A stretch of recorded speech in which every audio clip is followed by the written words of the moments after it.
Hello student, good morning. કેમ છો? મજામાં ને?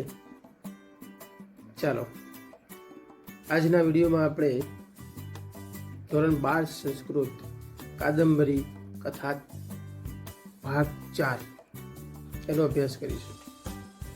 અગાઉના વિડીયોમાં આપણે કાદંબરી કથા ભાગ 1, ભાગ 2 અને ભાગ 3 એનો અભ્યાસ કરી ચૂક્યા છીએ. આજે આપણે ભાગ 4ની વાત કરીએ કે મહાશ્વેતા પોતાની વીતેલી કથા ચંદ્રાપીડને સંભળાવતી હતી અને એ કથા પૂર્ણ થઈ ગઈ હતી. બરાબર એ જ સમયે મહાશ્વેતાની બહેનપણી એટલે કે સખી કે જેનું નામ હતું કાદંબરી, એના નામ પરથી જ આ કથાનું નામ કાદંબરી રાખવામાં આવેલું છે. એ કાદંબરીના પિતાશ્રીએ મહાશ્વેતાને સમાચાર પહોંચાડ્યા કે મહાશ્વેતા, તારી સખી કાદંબરી એવી જીદ લઈને બેઠી છે કે જ્યાં સુધી મારી સખી મહાશ્વેતા લગ્ન નહીં કરે ત્યાં સુધી હું લગ્ન કરીશ નહીં. તે જીદ લઈને બેઠી છે, તો તું આવ અને તેને સમજાવ. ત્યારે મહાશ્વેતા પોતાની સખી કાદંબરીને સમજાવવા માટે જાય છે. એની સાથે ચંદ્રાપીડ પણ જાય છે.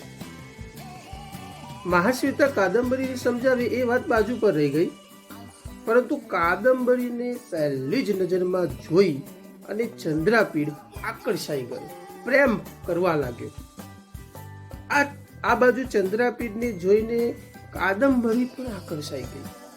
એના મનમાં પણ પ્રેમ ઉત્પન્ન થયો. ત્યાં ચંદ્રાપીડે કાદંબરીને કહ્યું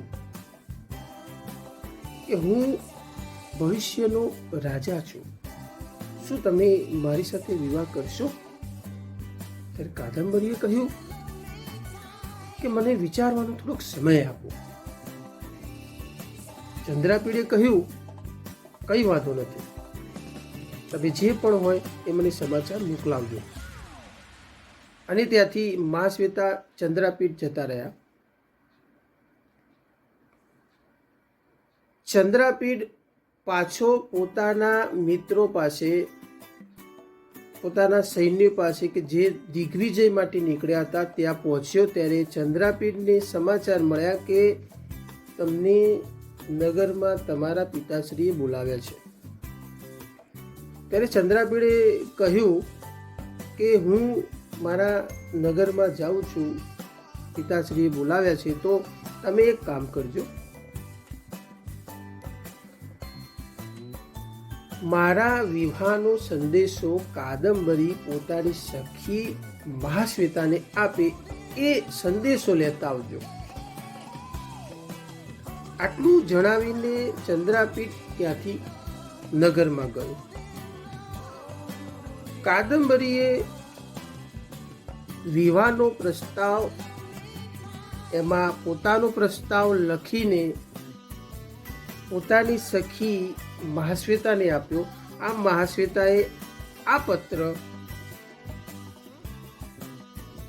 ચિત્રલેખાને આપ્યો કે જે ચંદ્રાપીડની સાથે દિગ્વિજય માટે નીકળ્યા હતા. ચિત્રલેખા અને અન્ય સૈનિકો એ તમામ નગરમાં પાછા ગયા અને આ પત્ર ચંદ્રાપીડને આપ્યો. એ પત્રમાં કાદંબરીએ વિવાહ માટે હા કહ્યું હતું. આ જોઈને, આ સાંભળીને ચંદ્રાપીડ ખુશ થઈ ગયો. પરંતુ અચાનક એને સમાચાર મળ્યા કે દિગ્વિજય કરવા માટે નીકળેલા તમામ લોકો નગરમાં પાછા આવી ગયા છે, પરંતુ તેનો મિત્ર વૈશંપાયન હજી સુધી પાછો આવ્યો નથી. એ ખૂબ ચિંતિત થયો અને ત્યાંથી તે પાછો અચ્છોદ સરોવરે ગયો. ત્યાં મહાશ્વેતા હતી. મહાશ્વેતાને મળ્યો અને મહાશ્વેતાને પૂછ્યું કે મહાશ્વેતા, શું તમે મારા મિત્રોને જોયો છે?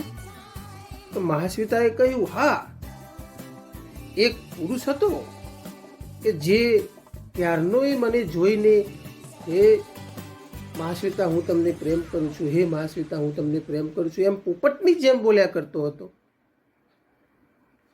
ત્યારે કંટાળીને મેં તેને શ્રાપ આપી દીધો કે તું પોપટની જેમ કેરનો બોલ બોલ કરે છે, જા તું પોપટ થઈ જા. તો એ અત્યારે ક્યાંક પોપટ થઈ ગયો હશે.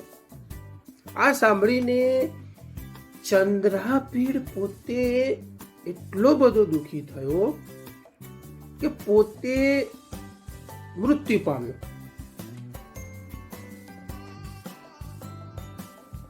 હવે ચંદ્રાપીડ મૃત્યુ પામ્યો. આ સમાચાર મહાશ્વેતાએ કાદંબરીને પહોંચાડ્યા. ત્યાં કાદંબરી પણ આવી ગઈ. કાદંબરી આ જોઈને ખૂબ દુઃખી થઈ. એટલામાં આકાશવાણી થઈ કે કાદંબરી, તને તારો ચંદ્રાપીડ પાછો મળશે. તું પણ મહાશ્વેતાની જેમ આ શિવના મંદિરમાં તપ કર. આવી આકાશવાણી થઈ. એટલામાં ચંદ્રાપીડની સાથે જે ઘોડો હતો એ ઘોડો દોડીને અચ્છોદ સરોવરમાં પડ્યો અને કપિંજલ થઈને પાછો આવ્યો, કે જે ભાગ 3માં આપણે કપિંજલ વિશે ભણ્યા હતા. કપિંજલને જોઈને મહાશ્વેતા આશ્ચર્યચકિત થઈ ગઈ કે કપિંજલ તું ક્યાંથી? ત્યારે કપિંજલે મહાશ્વેતાને કહ્યું, હે મહાશ્વેતા, જ્યારે મારો મિત્ર પુંડરીક મૃત્યુ પામ્યો હતો અને એક દિવ્ય પુરુષ તેને લઈને જતો હતો, ત્યારે હું પણ તેની પાછળ ગયો. અને એ દિવ્ય પુરુષ બીજું કોઈ નહોતું, એ હતો આકાશનો ચંદ્ર. અને એ મેં ચંદ્રને શ્રાપ આપ્યો કે હે ચંદ્ર, તમે માણસના પ્રેમની લાગણી નથી સમજી શકતા, તો તમે પણ માણસ બનીને, મનુષ્ય બનીને અવતાર લેશો અને એ પ્રેમની લાગણી તમે સમજશો. બરાબર એ જ સમયે એ ચંદ્ર આકાશમાંથી પડ્યો અને ચંદ્રાપીડનો જન્મ થયો હતો. એટલે ચંદ્રાપીડ એ ચંદ્ર હતો પહેલા. હવે હું ત્યારે પાછો આવતો હતો, ત્યારે એક ઋષિ તપ કરવા બેઠા હતા અને એ ઋષિને હું ઘોડાની જેમ કૂદી ગયો. એટલે ઋષિએ મને શ્રાપ આપ્યો કે તું ઘોડો બનીને જન્મીશ. તો એ ઘોડો હું હતો.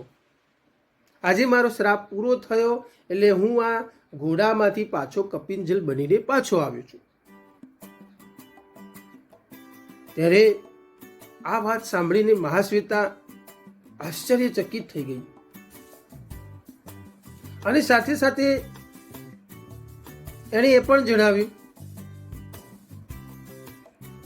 કે ગયા જન્મનો મારો મિત્ર પુંડરીક એ વૈષમપાયન બનીને જન્મ્યો હતો, કે જે તમને જોઈને તમારા પ્રત્યે આકર્ષાઈને હું તમને પ્રેમ કરું છું મહાશ્વેતા, હું તમને પ્રેમ કરું છું મહાશ્વેતા એમ બોલતો હતો, અને તમે તેને પોપટ બનવાનો શ્રાપ આપી દીધો. એ જ પોપટ મારો મિત્ર પુંડરીક હતો. હું તેને શોધવા માટે જાઉં છું. એ જ પોપટ કે જે એક જંગલમાં એક વૃક્ષ પર જન્મ્યો હતો, ત્યાંથી તેને જાબાલી ઋષિના આશ્રમમાં લઈ જવામાં આવ્યો. જાબાલી ઋષિના આશ્રમમાંથી તે પોપટ ઉડી ગયો અને એ પોપટને લઈને એક કન્યા શુદ્રક રાજાના દરબારમાં ગઈ છે. આપણે પહેલા ભાગમાં જે કથા શરૂ કરી હતી, જ્યાંથી શરૂ કરી છે એ જ જગ્યાએ આપણે પાછા પહોંચીએ છીએ. હવે આ કપિંજલ એ પોપટને શોધતો રાજા શુદ્રકના દરબારમાં પહોંચી ગયો અને ત્યાં પહોંચીને બધું જણાવી દીધું કે આ પોપટ એ બીજું કોઈ જ નથી, તે તેના પૂર્વજન્મમાં વૈષમપાયન હતો અને એ એના પૂર્વજન્મમાં પુંડરીક હતો, કે જે મહાશ્વેતાનો પ્રેમી છે. અને રાજા શુદ્રક આ બીજું કોઈ નથી, તમે તમારા પૂર્વજન્મમાં ચંદ્રાપીડ હતા. ચંદ્રાપીડ એ પહેલા ચંદ્ર હતો અને આ ચંદ્રમાંથી ચંદ્રાપીડ બન્યો, કે જે કાદંબરીનો પ્રેમી છે. હવે સમય આવી ગયો છે કે મહાશ્વેતાને પોતાનો પુંડરીક અને કાદંબરીને પોતાનો ચંદ્રાપીડ પાછો મળી જાય. આ સાંભળીને રાજા શુદ્રક પોતાના પ્રાણ છોડે છે અને એ પ્રાણ છૂટતાની સાથે આ બાજુ ચંદ્રાપીડ જીવતો થાય છે. ત્યારબાદ પોપટ એ પણ પોતાના પ્રાણ છોડે છે અને એ પ્રાણ છૂટતાની સાથે આ બાજુ પુંડરીક જીવતો થાય છે. આમ મહાશ્વેતાને પુંડરીક અને કાદંબરીને પોતાનો ચંદ્રાપીઠ મળી જાય છે અને આ કથા સુખમય રીતે પૂર્ણ થાય છે. કાદંબરીને તેનો પ્રેમી ચંદ્રાપીઠ મળી ગયો, મહાશ્વેતાને તેનો પ્રેમી પુંડરીક મળી ગયો. આમ વિદ્યાર્થી મિત્રો, કાદંબરી કથા ભાગ 4 ની અંદર આપણે કાદંબરી કથા પૂર્ણ કરીએ છીએ. આશા રાખું છું કે આપને આ કથામાં સમજાયું હશે વાત. ચેનલને સબસ્ક્રાઈબ કરજો, લાઈક કરજો અને તમારા મિત્રોને શેર પણ કરજો. વિડીયો જોવા માટે ખૂબ ખૂબ આભાર.